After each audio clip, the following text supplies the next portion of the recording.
Hello everyone, and let's talk a bit about the GWM P-Series. There's a lot of questions around this vehicle as should you buy it, should you not.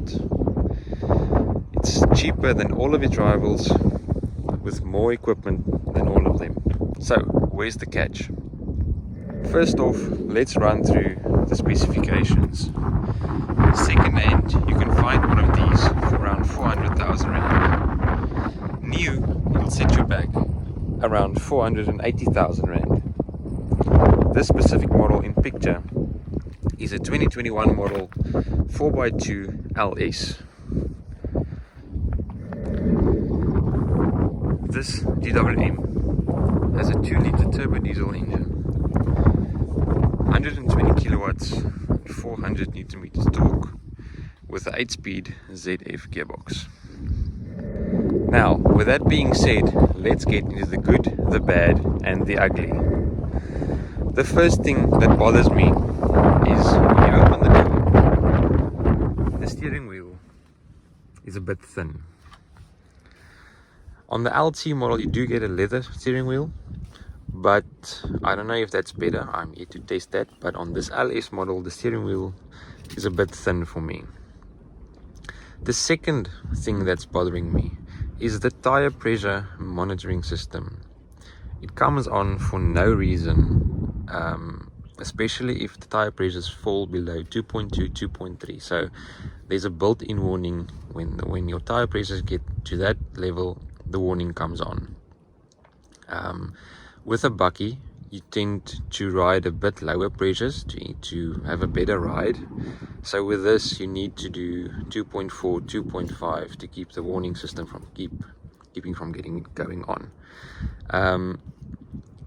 The third thing is the diesel particulate filter. Sometimes when it cleans it automatically, so sometimes when it comes on, your engine light will come on as well with the system. Nothing major. It doesn't happen to all of the bakkies, but on some of them it goes off automatically after 3 or 4 starts. Nothing alarming, but just not fun. The fourth thing is there's no rear roof light.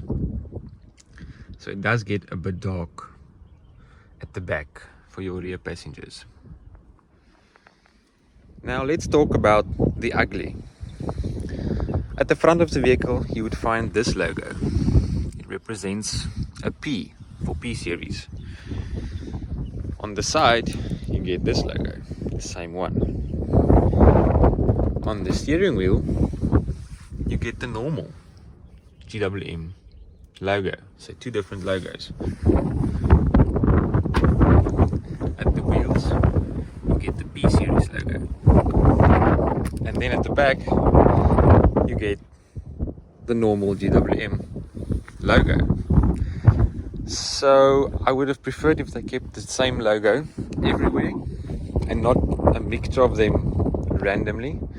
And then you can't see it now with the wheel stones, but these wheel arches, it makes the wheels look a bit thin for the standard wheels. I don't know if you can see at the back.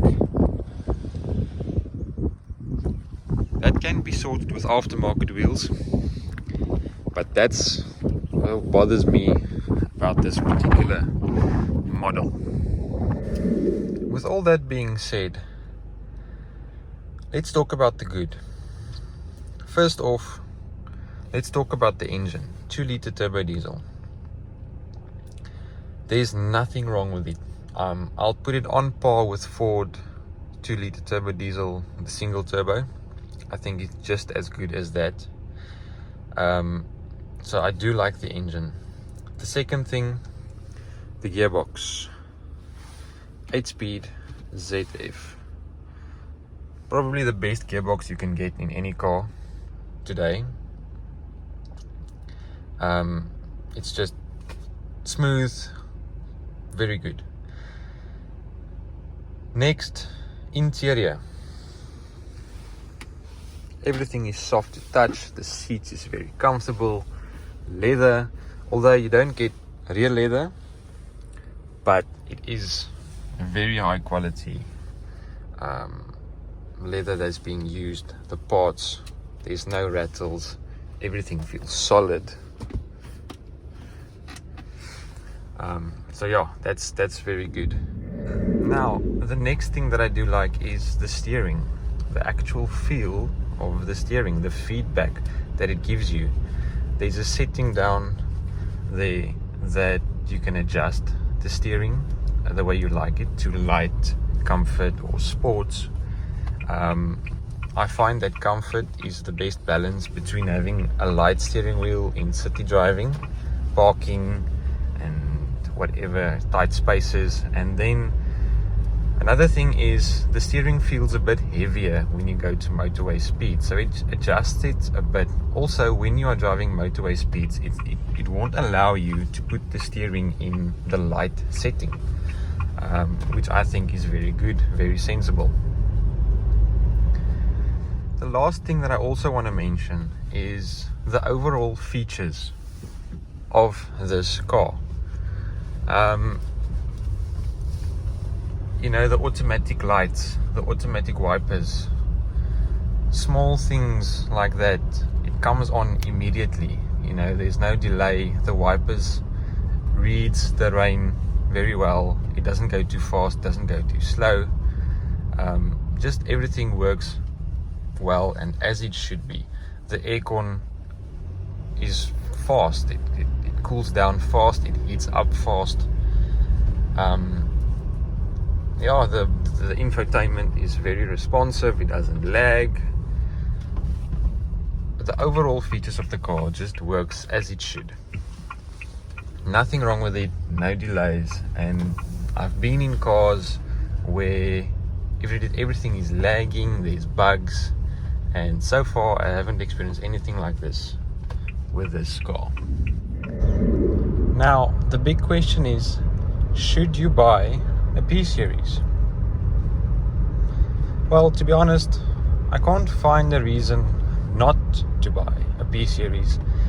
I think if you really can think of one, and I think that should be parts availability, spare parts, but GWM and Haval South Africa is busy setting up a warehouse to counter this problem. So within the next 2 years, that should not be a problem. Maybe sooner, maybe 1 year or 6 months, I don't know. Should you buy a P-Series? Yes. Would I buy one? Yes. Would I buy this specific model? No, I wouldn't. If you can't afford the top of the range LTD model that launched a month or two ago, then you should go for the P-Series DLX double cab 4x4 automatic.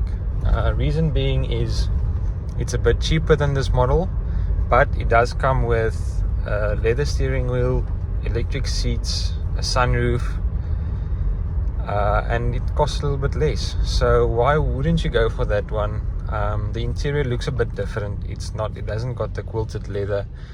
It doesn't have the big chrome grille in the front.